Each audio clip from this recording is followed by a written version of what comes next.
Mary had a little man. We believe that all men are created equal. To the magnificent mosaic that is America. From radio beacon to radio beacon. I have a dream. Change has come to America. Believe me. Help is on the way. Knock, knock. Who's there? It's a figment of your imagination. Randi Rhodes Show. Turn up your mind.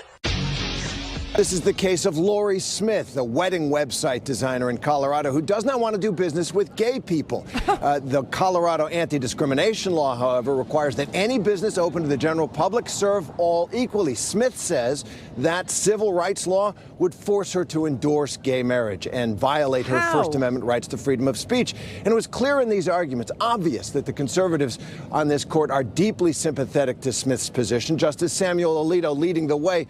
He said the government cannot force someone to endorse gay marriage or any other point of view.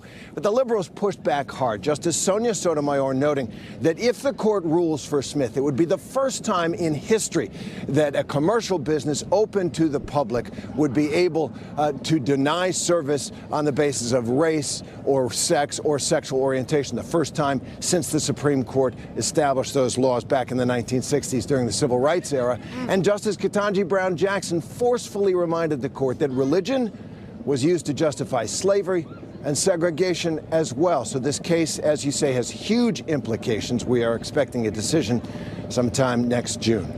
Right. So the arguments are made now, and then the decision comes out in the summer. That's how the Supreme Court operates, right? But what's really sickening about this particular pact, this is a packed court, okay? It's packed with Opus Dei. It's packed with Becket Fund people. It's packed with Leonard Leo's, Donors Trust, the Severino crowd. This is a ideologically strict right-wing version of Catholicism. That's what this court is made up of in the majority. And they are strictly ruling on their religious doctrine in order to inflict their views upon all of us in a packed court. That's where we are. That's what the Supreme Court is doing right now, right? And so they're taking these cases preemptively. I have never heard of such a thing. You probably never have either, because in our lifetimes, in our experience, it's always been, okay, so I was harmed, I brought my case to court. The court either sided with me and the other side appealed, or the court sided against me and I'm appealing to the next level of court, right? And then if there's a split decision, meaning the lower court sided with me and the next highest court sided with sided against me. So now there's a dispute in law and fact, and so I'm going to apply to have my case heard at the Supreme Court because I've gone through all the levels. And there is a split decision, let's say. There's a disagreement. There's a dispute in the courts. This is not that.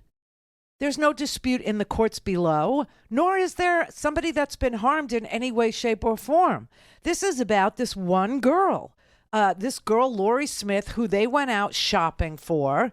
This is exactly how these right-wing groups operate. They go out and they shop for a person, and they use that person and whatever their beef is to bring a case to the Supreme Court when there has been no case in courts below, let alone a disputed case in a court below. And that's where we are. That's what's going on here. Here's Brian Fallon explaining to you very clearly. Everything about this case today is dripping with bad faith. The court's decision to hear this case, the arguments being put forward by the people bringing this case. I want to inform your audience about two groups. Let's peel the curtain back for a second. We have two groups here, the Alliance Defending Freedom and the Becket Fund, that have brought many of these cases, including today's case, was brought and organized by the Alliance Defending Freedom, and a key amicus brief was filed by the Becket Fund.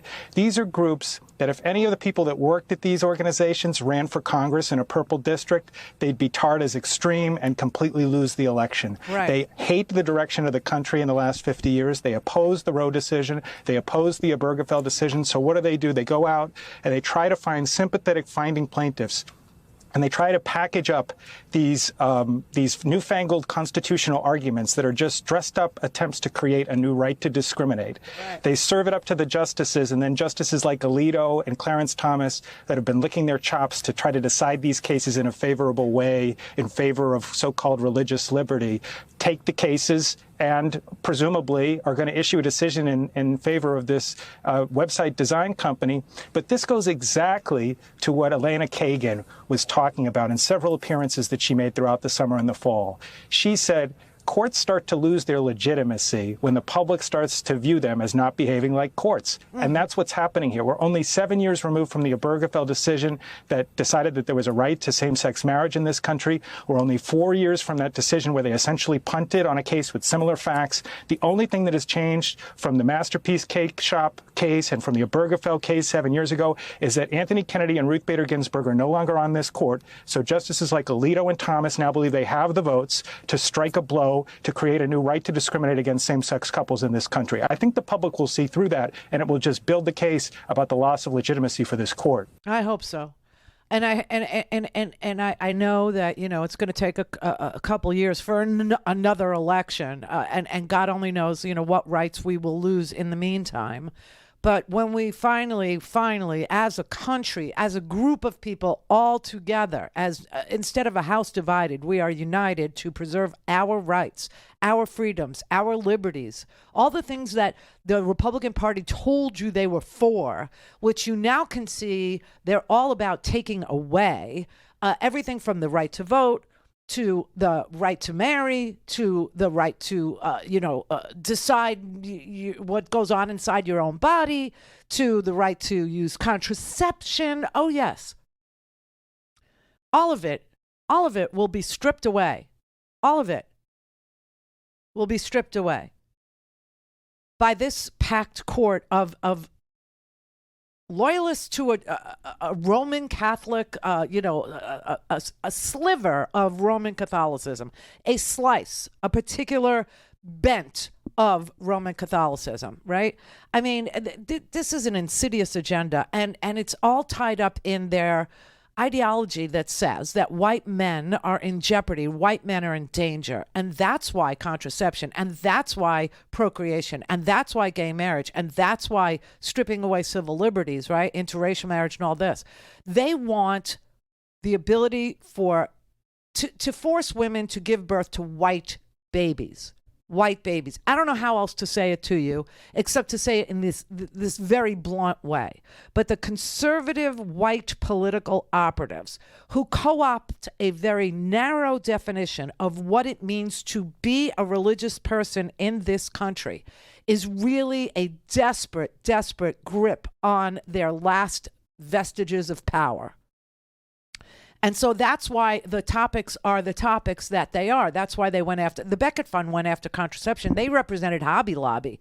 And for those of you who need a little quick refresher about what was Hobby Lobby's beef, it was after the ACA, after Obamacare was passed, they did not want to have their insurance carrier, not even their company, but their insurance carrier. They did not want their insurance carrier to pay for contraception for their employees who bought in to the insurance plan.